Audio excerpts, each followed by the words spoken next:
You sure this is the final version? I asked, squinting at the Q4 ledger Brandon Walsh had just slapped on my desk like it owed him money. The numbers danced around like they were trying to escape, and line 47C showed an asset reallocation from restricted capital reserves to discretionary operations. No date, no memo, no signature. That line hadn't existed when I reviewed the preliminary draft 2 weeks ago.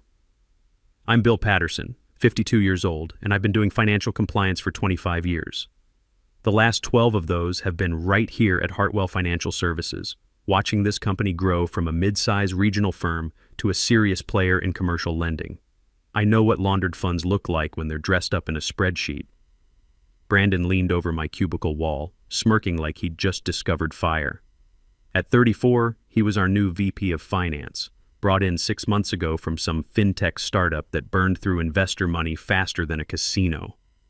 "It's budget season, Bill," he said, voice dripping with that special condescension reserved for people who think gray hair equals obsolescence. "We needed your files for formatting. Presentation stuff. Formatting. Presentation.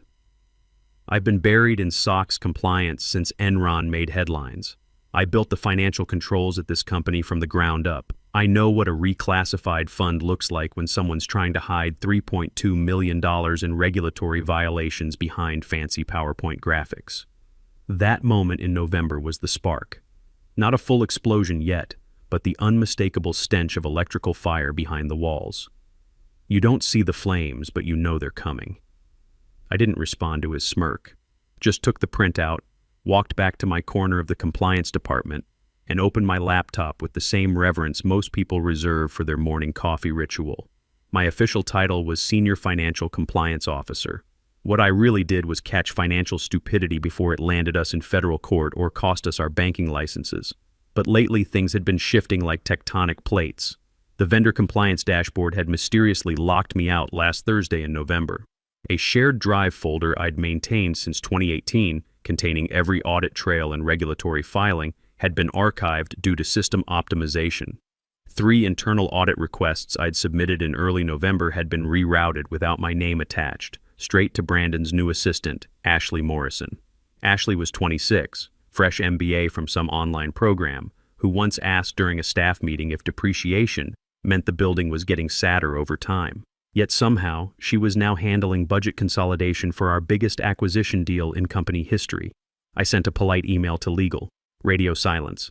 Sent a follow-up noting some irregularities in the vendor payment matrix. Please advise on compliance protocols. The usual neutral corporate speak designed not to ruffle feathers. Still nothing. HR gave me the classic runaround. "Have you tried discussing this directly with Brandon?" As if Brandon hadn't just implied I was too fossilized to understand modern financial engineering. What they didn't know, what Brandon definitely didn't know, was that I built this entire system. Every compliance protocol, every audit trail, every safeguard they now pretended didn't matter.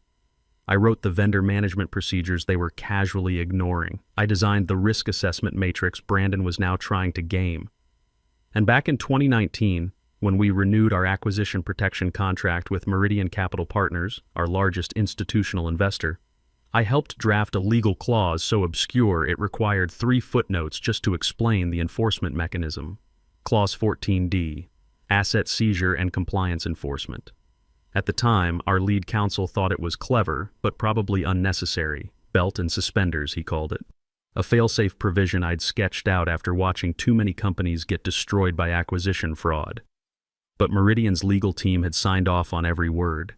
Every contract renewal since had carried it forward, buried deep in PDF appendices and forgotten SharePoint archives. The clause was simple in concept, devastating in execution. In the event of unreported or misclassified restricted capital exceeding $2 million during any acquisition-related due diligence or formal quarterly audit, the institutional partner may invoke immediate asset review and temporary operational control pending regulatory investigation. Translation: if you cook the books during a deal involving restricted funds over $2 million, your business partner gets to freeze your assets and call in federal auditors. Now, with Q4 projections artificially inflated and Brandon preparing to present fictional numbers to Meridian's acquisition team, that clause wasn't theoretical anymore. It was a loaded weapon with Brandon's fingerprints all over the trigger. By early December, I'd started my own quiet investigation. Every discrepancy was logged and cross-referenced. Every deleted email was captured through my private BCC system, a little safeguard I'd built into my Outlook years ago. Every suspicious spreadsheet edit was screen captured with timestamps and digital signatures. I wasn't being paranoid. I was being thorough. 25 years in this business teaches you that the devil lives in the details, and Brandon was practically sending him engraved invitations. The real problem wasn't just the $3.2 million in misclassified restricted capital that Ashley had magically transformed into discretionary surplus for Q1 strategic initiatives. The problem was Brandon's timeline. He was rushing to present these inflated numbers to Meridian's partners before year-end, probably hoping to secure a bigger acquisition premium and boost his own bonus. He had no idea that those same numbers would automatically trigger the compliance review protocols I'd embedded in our institutional partnership agreement 5 years ago. I went home that December night and pulled out a secure thumb drive I kept in my home safe, next to insurance papers and my wife's jewelry. Inside, contract originals, compliance documentation, system architecture diagrams, and one file labeled Meridian Clause 14D Final Executed.pdf. They thought they were playing checkers. I'd been setting up chess moves for half a decade. The pieces were all in position. Brandon just didn't realize he was about to put himself in checkmate. My login failed at 8:07 a.m. on December 15th. Not a system crash or network timeout, just a clean corporate message blinking like a digital middle finger. Access revoked. Contact your administrator for assistance. I sat there with my coffee getting cold, staring at the screen that had been my workspace for over a decade. 2 critical folders were gone from my dashboard: the vendor reconciliation archives and the Q3-Q4 rollover compliance files. Both carried my digital signature and contained documentation going back to 2018. Now they were locked behind Brandon's administrative control. The irony wasn't lost on me. I'd designed this security system myself back in 2015, implementing role-based access controls that could isolate compromised accounts within minutes. I just never imagined I'd be on the receiving end of my own safeguards. I walked over to Brandon's corner office, the one with glass walls because he believed in transparent leadership. He was leaning back in his ergonomic chair, watching some LinkedIn influencer explain cryptocurrency trading strategies. Ashley sat across from him, nodding like she was absorbing ancient wisdom instead of glorified gambling tips. I knocked once on the glass door. "Morning, Brandon. Seems I've been locked out of the compliance archives." He glanced up without pausing the video. "Yeah, we're streamlining access protocols for the acquisition review. Ashley's consolidating all the financial documentation into a single presentation package." He gestured vaguely toward his assistant. "Makes the due diligence process more efficient. Efficient like removing safety rails from a cliff." I kept my expression neutral. "I assume you've maintained the audit trail requirements. Section 404 mandates we preserve documentation chains for all material transactions." Brandon's eyes glazed over like I'd started reciting tax code in ancient Greek. "Look, Bill, don't overthink this. It's just housekeeping before the big presentation. Ashley understands the compliance stuff." Ashley beamed at me with the confidence of someone who'd clearly never read a single SEC regulation. "We've got everything under control, Mr. Patterson. I've been working with modern cloud-based solutions that are way more streamlined than those old file systems." Modern cloud-based solutions. She was talking about moving regulated financial data to consumer-grade cloud storage without encryption or access controls. I felt my left eye twitch, a nervous habit I'd developed during the 2008 financial crisis when I'd watched supposedly smart people make catastrophically stupid decisions. "What about the restricted capital classifications?" I asked, keeping my voice level. "Those require specific documentation under our Meridian partnership agreement." Brandon waved his hand like he was swatting a fly. "Already handled. We've reclassified some of the more restrictive categories to give us better flexibility. Nothing major, just updating the language to reflect current market conditions. Nothing major." He'd just admitted to violating federal banking regulations and breach of contract, apparently without understanding the legal implications. The restricted capital accounts contained $3.2 million in funds specifically earmarked for regulatory compliance reserves. Moving those funds to discretionary categories wasn't updating language. It was cooking the books. I nodded and walked away before I said something that would end my career prematurely. Back at my cubicle, I opened my secondary monitoring system, a read-only access portal I'd built into the network architecture years ago for system maintenance. It wasn't technically part of my regular login credentials, so Brandon's IT lockdown hadn't touched it. Through this back door, I could still view transaction logs, audit trails, and system access patterns. What I found made my coffee taste like battery acid. Between December 10th and 14th, Ashley had systematically reclassified $3.2 million from restricted compliance reserves to operational surplus available for strategic deployment. Each transaction carried Brandon's digital approval signature. No compliance review, no legal consultation, no risk assessment documentation. Worse, she'd scheduled these funds for presentation to Meridian's acquisition team as evidence of the company's improved liquidity position and strategic flexibility. The presentation was set for January 8th, just 3 weeks away. I traced the edit history. Ashley had used templates she'd downloaded from some finance blog, completely ignoring the regulatory frameworks I'd spent years implementing. She'd even deleted the mandatory compliance footnotes, probably because they contained too much technical jargon.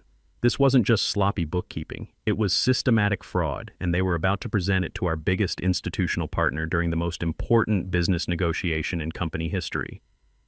I pulled up the original Meridian partnership contract and found Clause 14D buried in Appendix 7, Section 12, Subsection 4. The language was dense but unambiguous.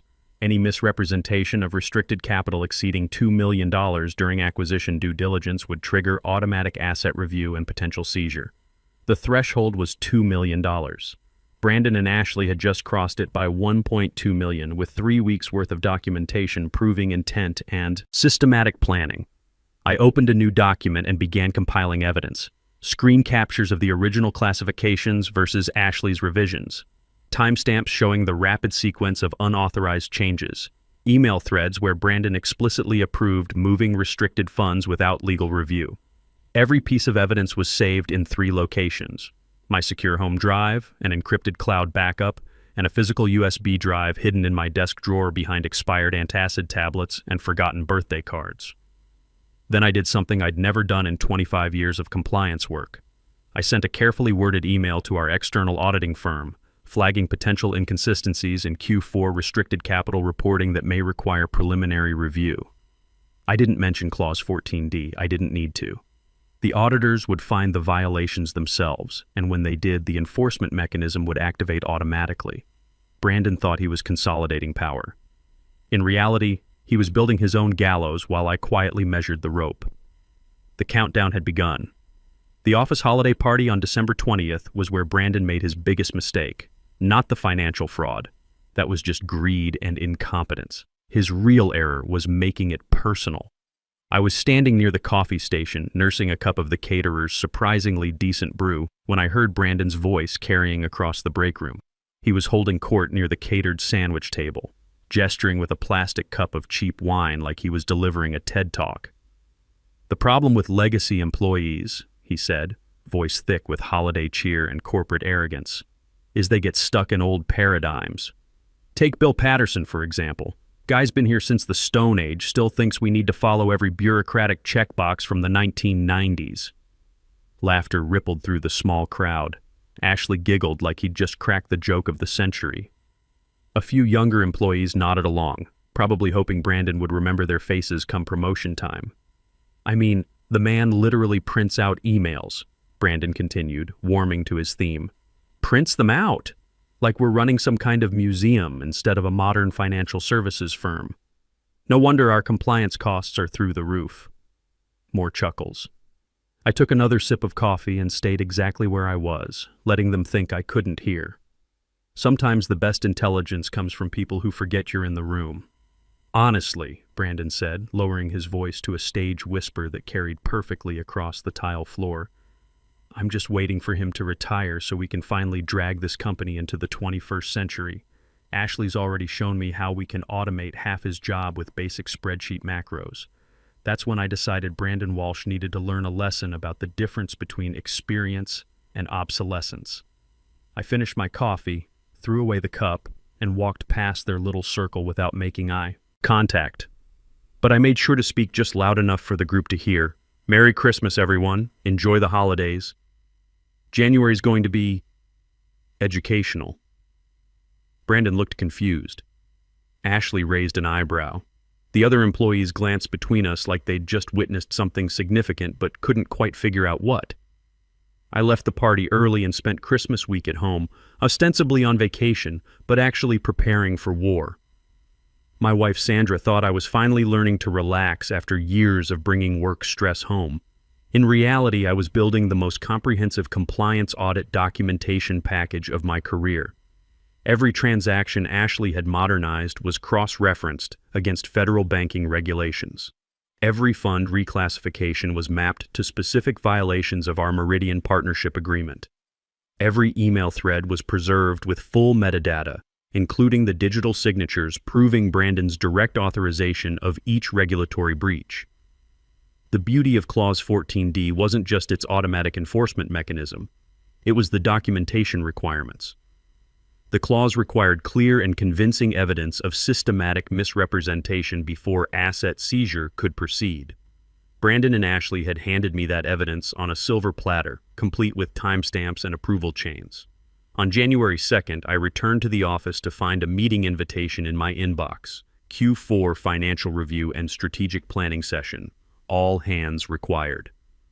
The meeting was scheduled for January 8th at 9:00 a.m., with Meridian Capital Partners joining via video conference for the second half. I also found a printed memo on my desk, apparently Brandon's idea of modern communication when he wanted to be condescending. The memo informed me that my compliance oversight responsibilities were being streamlined and redistributed to better align with the company's agile operational framework. In plain English, I was being pushed out of my own department. The memo was signed by Brandon and countersigned by our CFO, Margaret Walsh, who'd apparently decided that political survival meant backing the VP's play regardless of legal consequences. It also included a new org chart showing Ashley as Director of Financial Operations and me relegated to Senior Advisor, Legacy Systems. Legacy systems, like federal banking regulations, were some kind of outdated software that could be patched out of existence. I forwarded the memo to my personal email, then added it to my evidence file. By this point, I had enough documentation to bury Brandon's career so deep it would need archaeological excavation. But I wanted him to hang himself with his own rope in front of witnesses. The morning of January 8th arrived gray and cold, with the kind of persistent drizzle that makes everything look like a film noir. I got to the office at 7:30 a.m., early even by my standards, and spent 90 minutes making final preparations. I printed hard copies of every piece of evidence organized chronologically in 3 identical binders. One went into my desk drawer, one into my briefcase, and one into my car's glove compartment. I'd learned long ago that digital evidence could disappear with a few keystrokes, but paper trails were harder to erase.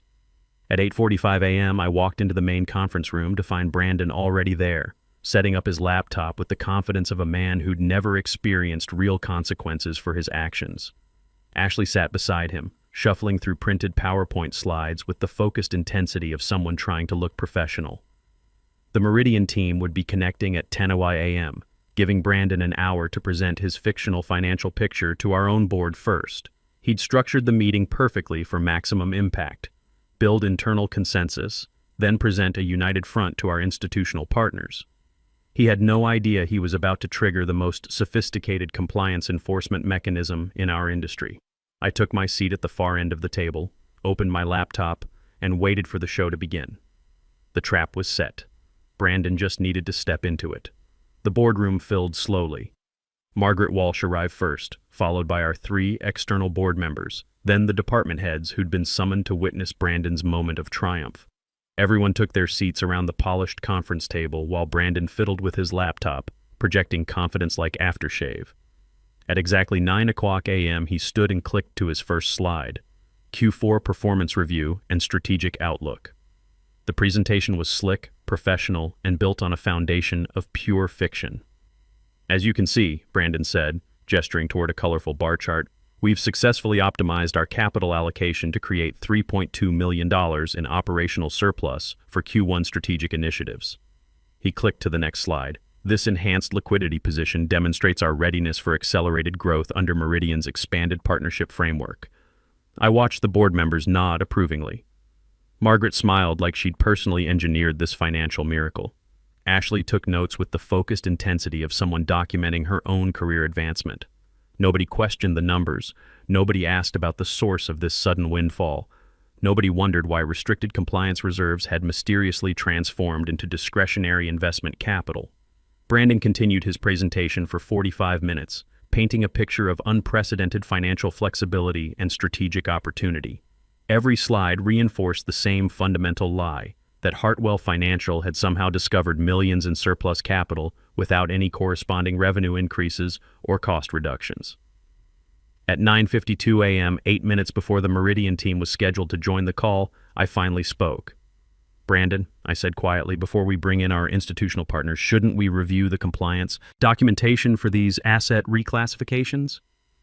The room went silent. Brandon's smile faltered for just a moment before snapping back into place. "I'm sorry, Bill, but we've already covered the technical details in our internal review process. I don't think we need to bog down the board with bureaucratic minutia. Section 404 of Sarbanes-Oxley requires documentation of all material changes to restricted capital accounts," I continued, my voice still calm and professional. "Meridian's partnership agreement specifically references these requirements in Clause 14D. Brandon's face reddened slightly. "Look, Bill, I appreciate your attention to detail, but—" "Ashley," I interrupted, turning to his assistant, "can you walk us through the authorization process for moving $3.2 million from restricted compliance reserves to operational accounts?" Ashley blinked like a deer in headlights. "Well, Brandon approved all the necessary. The documentation is—" "Where's the legal review?" I pressed gently. "The risk assessment? The compliance impact analysis?" "We don't need—" Brandon started. "Actually, we do." I opened my laptop and projected my own presentation onto the secondary screen. "Because according to our Meridian Capital Partnership Agreement, Section 7, Appendix 14, Clause D, any misrepresentation of restricted capital exceeding $2 million during acquisition due diligence triggers automatic asset review and enforcement proceedings." The room temperature seemed to drop 10 degrees. Margaret leaned forward, suddenly looking very interested in compliance details she'd ignored for months. "Bill," Brandon said, his voice taking on a warning tone, "I think you're misunderstanding the scope of—" "The threshold is $2 million, I continued, clicking to my next slide. "You've reclassified $3.2 million. That's $1.2 million over the automatic trigger limit." I clicked again. Screen captures of Ashley's unauthorized changes filled the projection screen, complete with timestamps and approval signatures. Here's the transaction history. December 10th through 14th. Systematic reclassification of federally regulated compliance reserves approved by Brandon Walsh without legal review or compliance documentation. Brandon's confident smile had completely disappeared. "Those are just formatting adjustments. We haven't actually moved any—" "Yes, you have." Another click. "Here are the actual fund transfers. $3.2 million moved from restricted accounts to discretionary operational budgets. Each transaction carries your digital signature." The board members were staring at Brandon like he'd just admitted to embezzlement. Margaret looked pale enough to need medical attention.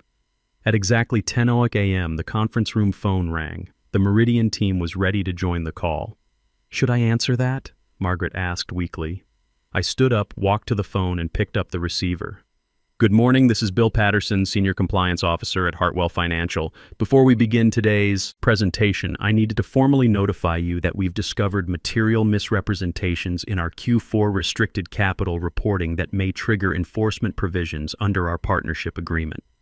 The silence from the Meridian end was deafening. "Specifically," I continued, Clause 14D appears to have been activated by unauthorized asset reclassifications exceeding the $2 million threshold. I'm transmitting the documentation to your legal team now." I hung up the phone and turned back to the room. Brandon was staring at me like I'd just set the building on fire. Ashley looked like she was about to cry. The board members were frantically checking their phones as Meridian's legal notifications started arriving.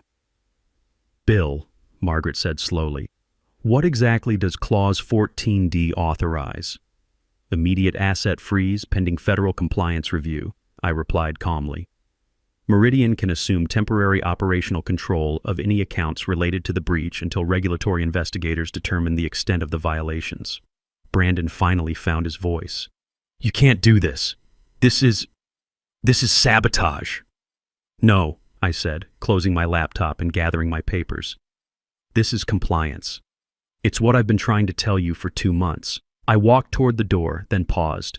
Oh, and Brandon, those legacy systems you've been mocking, they were designed specifically to prevent exactly this kind of situation. Maybe next time you'll read the manual before you try to reprogram the machine. By noon, Meridian's forensic accounting team had frozen $8.7 million in company assets pending investigation. By close of business, Brandon and Ashley were both escorted out by security. By the end of the week, I had a new title, Executive Vice President of Compliance and Risk Management, with a 40% salary increase and direct reporting to the board. Sometimes the best revenge isn't dramatic. It's just thorough, professional, and perfectly timed. I kept Brandon's memo about legacy systems framed on my office wall as a reminder that in the world of financial compliance, experience isn't obsolete. It's essential.